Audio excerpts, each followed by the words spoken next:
Hello everybody and welcome to Parks Bros. It's Drew here, and today we will be reviewing the unhinged and hysterical Maverick at Cedar Point. Maverick, if you did not know, is an Intamin Blitz coaster built in 2007 and is one of the best reviewed rides at Cedar Point, as well as just on the east coast of the US itself.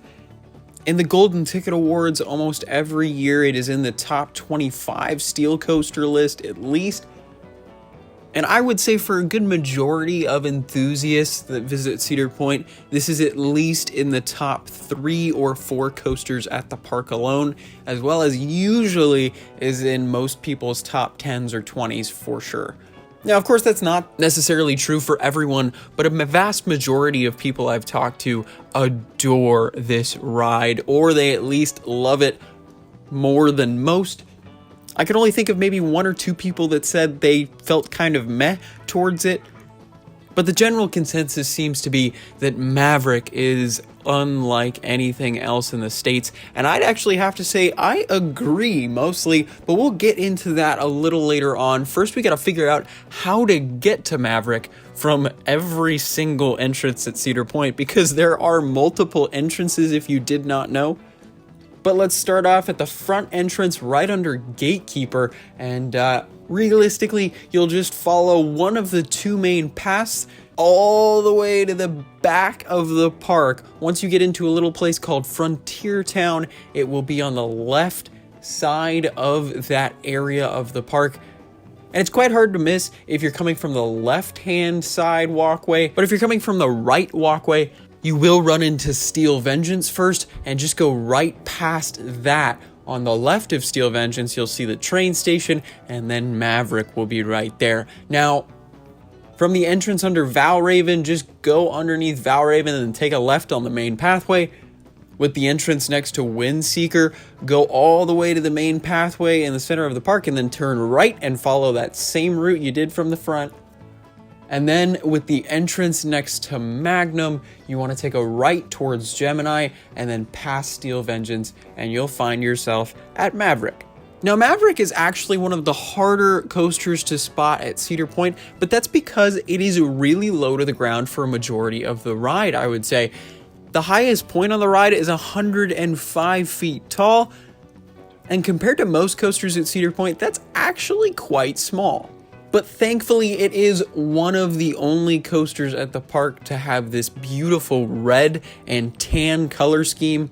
The only other coaster I can think of at the moment with a bright red color scheme is Top Thrill Dragster. Now, of course, that is very easily seen from every point in the park almost.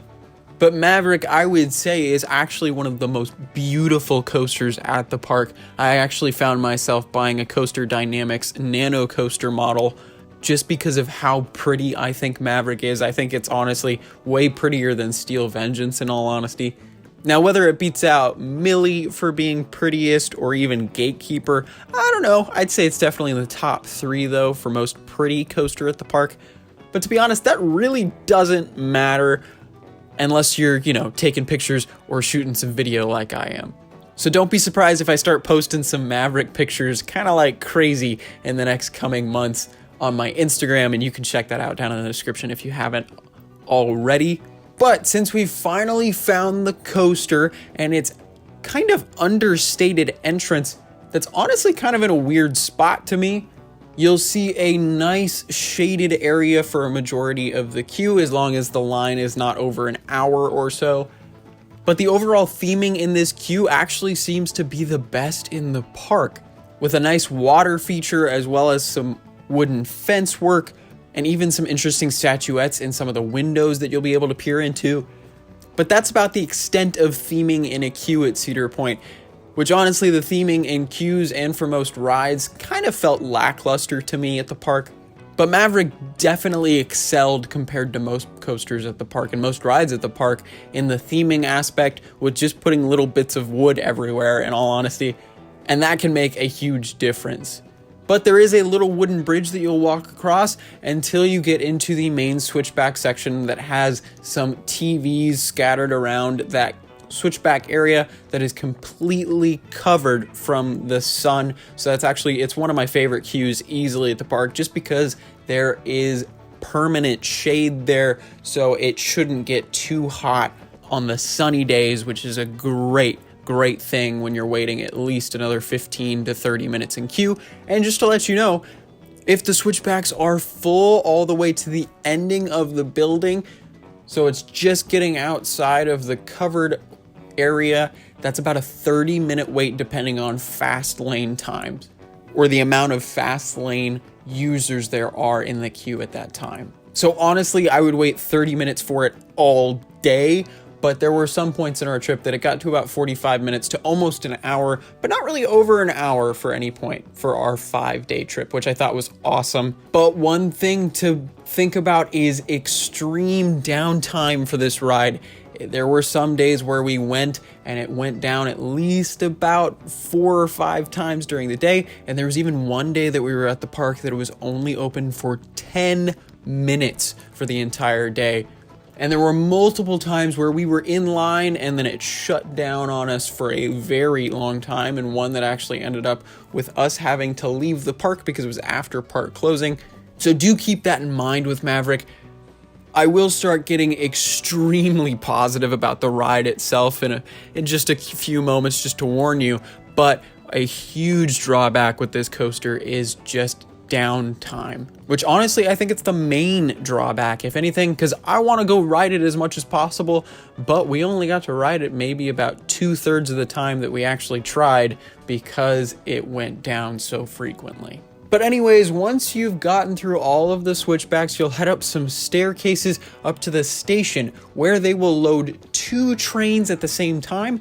And with all the staff that we ended up encountering, they were all pretty accommodating for putting us in the rows that we would like to ride. Except for the first ride we ended up in row 4, but row 4 ended up being awesome, and I think is honestly an underrated row.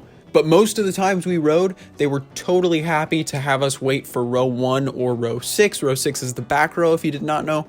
But the station is mildly themed. It almost reminds me of Silver Bullet, with just kind of random wooden planks everywhere, and that's about it. But I mean, I didn't mind that in all honesty, just because it was shaded. And I was also freaking out because I was about to ride Maverick. But speaking of riding, let's get in the seat and talk about the Restraint real quick. But as you sit down, the Intamin seat is actually pretty comfortable in all honesty. Maybe a little hard on the hips in some areas of the ride, but that's all I could really think of, because the seat itself is actually quite comfortable in all honesty. The only real problem that we faced was with our feet. If we were in row 1, we noticed that there was a big metal bar right there. I can't remember if that's for each row, but that definitely seemed to be the case, at least for row 1. It definitely confined our feet to one small area, which honestly, it was not as bad as other coasters I've ridden with that feature. Just felt a little awkward when trying to step in and sit down is all. But besides that, the Restraints are actually a nice, soft, almost seatbelt-like feeling Restraint, with also a main lap bar, but it is over the shoulder, so you do have to pull it down over your head.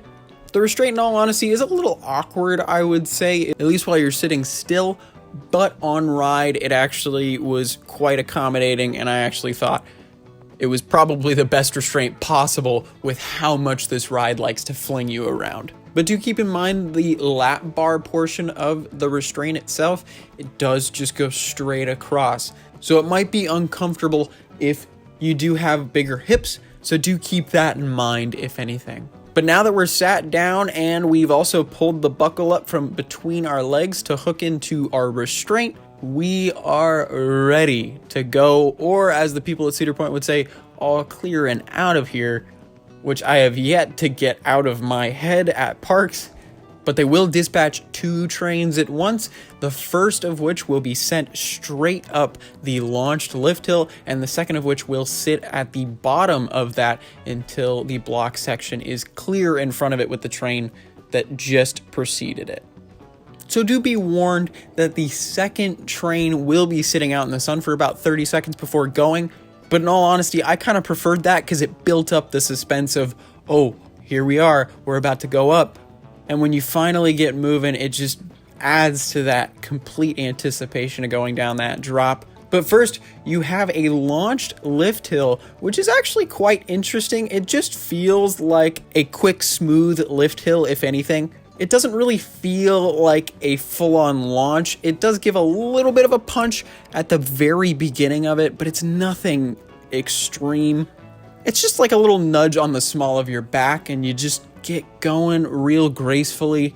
And honestly, this has one of the best views in the park, I would say, just because there are so many trees around you, as well as so much rock work and lighting, especially at night, which was awesome, as well as an awesome, very, very up close view of Lake Erie itself. This is actually the closest coaster to the water, I would say. And you definitely can tell that at night, especially with all of the bugs, but we'll get to that.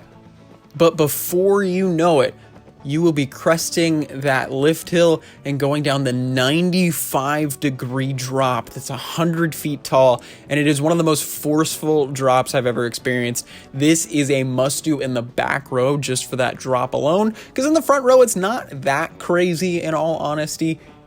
It just kind of reminds me of hang time in the front row, to be completely honest. And it makes sense because there's only 1 degree of separation between those two drops. But in the back row, with just that extra speed, is just insane. Not my favorite coaster drop in the world, but definitely a highlight in the back row that I want to talk about for sure.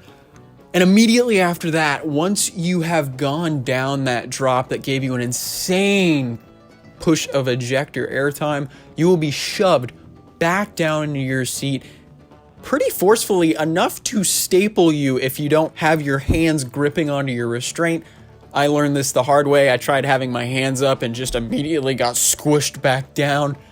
But this leads into a tight right bank turn that's quite forceful until you get whipped, and I mean whipped, over to the left-hand side to do a left bank turn. This is honestly more enjoyable than the drop for me. This is pretty great in each row you ride, but I would definitely say towards the back is a little more forceful in my opinion. But oh my gosh, the whipping turns are some of my favorite parts of the ride easily, especially with all the rock work around you, and at night there's some nice lighting effects. But after that left bank turn, you do it again and switch over to turning to the right-hand side, which is almost as forceful as that first turn. But by this point in the ride, on my first ride, I looked over at Zach and was like, oh shit, what did we get ourselves into? And immediately after making that next right-hand bank turn, you get absolutely thrown out of your seat on one of the most powerful ejector airtime hills I have ever experienced. This is amazing in any seat you sit in, but I would definitely say I prefer it even in row 4. But maybe that was just first ride jitters, but this element is amazing in whatever seat you sit in. But just know, if you're in the front row, you'll get yanked at the beginning of the hill. If you're in the back row, you'll get yanked at pretty much the end of the hill, and maybe even towards the middle.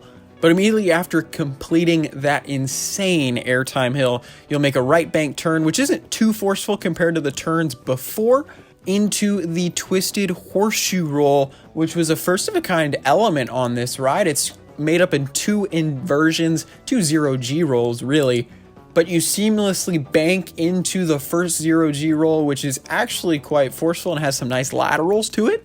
But once you turn out of that 0G roll, you're immediately banking to the left pretty seamlessly as well into another 0G roll, which actually does feel quite a bit slower than the first, I noticed. So you're definitely starting to lose speed at that point. So the second inversion on this element was definitely a little less enjoyable for me, but it was still pretty freaking amazing. But I would probably say the twisted horseshoe roll is one of my least favorite elements on the ride. But immediately after that second inversion, you have a quick right bank turn into a very dark tunnel, which you will come to almost a complete stop at just to complete that block section, before encountering some nice train-like theming, which I really appreciated, some of those blinking lights, before they all black out and you are sent out on another launch, but this one being more of a pure LSM launch to 70 miles per hour. And I don't know if it's because it's in the dark or not, but man, does this launch feel forceful. And it's right after you barely get to catch a little bit of your breath after the exhilarating first half. But the launch is amazing in the front row, I would say. The back, not so much, but that's just because you can't really feel the wind in your face compared to the front row. I rode front row without my glasses one time and completely started crying because the launch was just that quick. But before you know it, you will be thrown, and I mean thrown to the left right after the launch, and you burst out of this tunnel like it's a freaking superhero movie. And it is an amazing part of the ride to be making that turn at such high speeds, and then to also go from pretty much pure darkness to, oh, the sun is back in my face and it hurts. But that's definitely another highlight of the ride, I would say. But immediately after that left bank turn out of the tunnel, you will hit some trim brakes, which did kind of leave a bad taste in my mouth the first time riding. But to be honest with you, I'm kind of glad there are trim brakes because of how the second half is. But immediately after hitting those trim brakes, is honestly one of the most photogenic parts of the ride. There is a right banked turning dive that gives some unprecedented laterals, as well as a nice pop of airtime, and that's even with some harsh trims. So I can't even imagine if there weren't trims how incredibly forceful that turn would be. But immediately after going down that turn, there are some nice water fountains, which you can't see on ride, but off ride it's a nice effect. And this turn leads right in between some nice looking rocks that originally housed another inversion, but that inversion would have caused 7 G's of force, and that would have legitimately started hurting people. So I'm kind of glad they took it out, but I would have really liked to experience it at least once. But I totally get the safety concerns over it. But there is a little bit of a weird floater off-axis airtime hill that's pretty small. You could definitely tell it was filler to make up for another element being taken out from the ride. But immediately after that, you're taking kind of a sweeping turn to the left. That's where the picture spot is, so make sure to pose at that point if you can remember, unlike me the first time I rode. But immediately after that, you'll cross underneath the lift hill of the ride and take a sharp right turn, a stangle dive. It's a quite insane element all around. It definitely whips you over to the side way quicker than you think should be possible, but it is an awesome element all around. And then after that, you take a right banking turn into another stangle dive to the left, but this one has a steeper angle to it, and this is one of my favorite elements of the ride, if not of all time. The way it flips you to the left-hand side is incredible. It is easily one of the most forceful elements I've ever experienced on a ride. I didn't think it should be able to fling me like that, but it did, and it did it every time so incredibly well. Now, if you're sitting on the right-hand side for this element, it feels like a complete inversion, if anything, like a stall that happened way too quick. But immediately after coming out of that, you have a nice ejector airtime hill. And honestly, those two elements right next to each other and the flowiness that they have is my favorite portion of the ride overall. Just that stangle dive into an airtime element and then into a sweeping right turn is my favorite portion of the ride. And I know that's kind of weird because it is the end of the ride. After making that sweeping right turn, you hit the brake run before making another right turn into the station. And by the time you make it back into the station, you don't really have too much time to regain your breath, but you'll grab your belongings because you can take those into the station and put them in bins in the station, which I really, really appreciated for Maverick. And then you head out, up a stairway, and then back down one to the exit. Now, I personally would definitely recommend the back row over any row on this ride. I rode the front row, I think, more than any other row, and I definitely think that was my least favorite of the 3 separate rows that I got to try out. The only part that really stood out to me in the front row was the second launch, but besides that, everything just seemed to be better in the back for me. But also, my only back row ride was in the nighttime when the sun was down and the bugs were out in full force. But just to let you know, since the ride is right on Lake Erie, there is quite the bug problem for Maverick. And our buddies Mario and Garrick experienced front row at night, and they were absolutely covered in bugs after getting off of their front row ride at night. The restraint and the vehicle itself was covered as well, so much that it ended up looking like it had a different paint job. And the two boys opted for sunglasses at night, which was the right choice because there was a good 10 or so bugs on their sunglasses by the time they got off of the ride. So be warned about nighttime rides. Zach and I rode back and we still got hit with bugs. So don't think you're safe with a nighttime ride on Maverick, especially in the front two rows. But this ride is absolutely one of my favorites of all time. And the more I talk about it, the more I want to go back and ride it if I can. My biggest problem with it is the downtime. And if we're talking about individual ride elements, I guess it's the weird replacement for the Heartline roll. But Maverick really blew me away. And Zach could tell you, I have not been that loud on a ride, just screaming and laughing hysterically in a very long time. I think the last time I had an impression like that was with Railblazer the first time I rode it. But if you've ridden coasters with me, you know I'm not very vocal on rides, but Maverick changed that. Holy crap.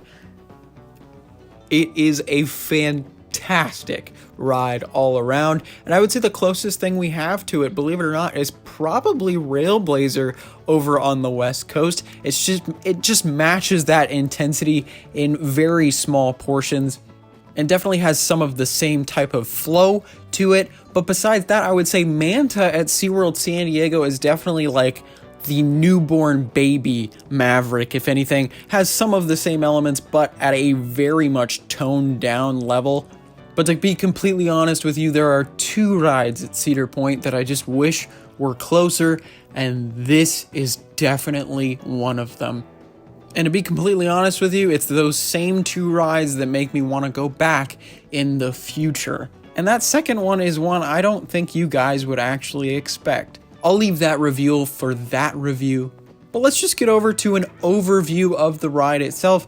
My favorite element is definitely that second Stangle dive, and my least favorite element is the replacement for the Heartline roll, I would say. But one thing I really noticed with the ride is the repetitiveness of each element. Everything needed to be done twice, which I found quite interesting. Like there are two super quick bank turns, as well as two Stangle dives back to back, as well as two 0G rolls back to back. I just found that quite interesting how it ended up being that repetitive, but I didn't mind that. I could have taken those elements all day long. The placement could have been potentially better for maybe the Stangle dives to be placed at one in the first half and maybe the second in the second half.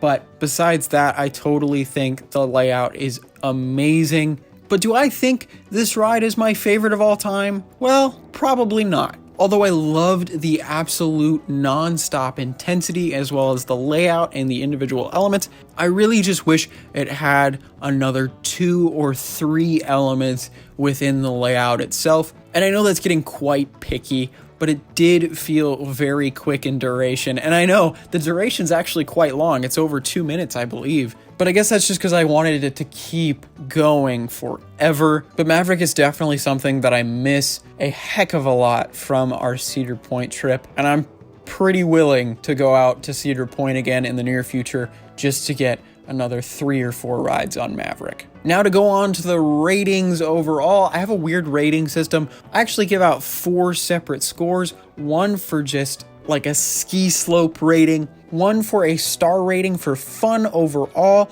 kind of like just complete enjoyable moments without too much intensity, and then a 5-star rating for intensity overall, and then a final overall score out of 10. It's a little unorthodox, I know, but it's been working out pretty well for at least some of the rides I've been reviewing lately. But to start off, let's go to the ski slope score, and I would definitely say this is a double black diamond, easily. This is one of probably 3 or 4 rides I would give a double black diamond. You have to be a seriously experienced coaster rider to be ready for Maverick in my mind. The elements are just so incredibly intense. It just makes sense in my mind that hold Maverick off until you've ridden a good handful of coasters.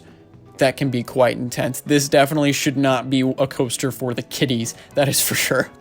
But now to move on to my 5-star rating for fun, I would actually give this a 4 out of 5 stars. Because let's be real, this is not something I would take my mom on for an enjoyability factor. Now, of course, would I say this ride is incredibly fun? Oh yeah, but it's not about the fun. It's about that intensity, and for that, I would give this a 5 out of 5 star rating for intensity. This is by far one of the most intense coasters I've ever experienced, and I would ride it over and over again just for that intensity. Because let's be real, that's what the ride is about. If I want an intense ride, I think of that or like X2, and not too many others, potentially Railblazer. But that's why I wouldn't give it a 5 out of 5 stars for fun, because it is an intense ride and not too much else, to be honest. And I am so glad that that is a fact. But now going on to my overall score out of 10. This is a 10 out of 10 coaster for me. So you already know it's going to be at least in my top 5. Now, where it sits, I'm not entirely sure as of yet. I'm still thinking about it. But Maverick is just one of the best rides I've ever ridden. I wouldn't say it's an absolute perfect ride, but I don't think I would say any ride is an absolute perfect ride. But this is as close to perfect as I think you could get with a coaster like this. It is fantastic overall, and I can't wait to go ride it again in the future.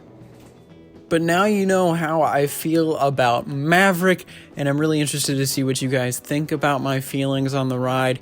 And I'm actually more interested in what you guys would think I would say about the other roller coasters that I will probably be reviewing in the future at Cedar Point. And I'm definitely going to be covering the big names, just to let you know. Now, every coaster I probably won't review as a full separate video, but I will be reviewing every coaster that I got to experience on the trip in some future videos, which I'm actually really excited about. But make sure to subscribe if you haven't. If you enjoyed this review, there will be plenty of these ridiculously long reviews in the future about coasters at Cedar Point, as well as coasters at other places I have been able to visit, where I'm going to hope to go into extreme detail, as you've probably seen and heard with this video alone. If you stuck along for the ride, I'm very thankful. But besides reviews, we've got tons of vlogs and updates for construction, all here on the channel, so make sure to subscribe if you haven't. But a huge thank you for watching. It means a heck of a lot. And until next time, we'll see you on the next ride.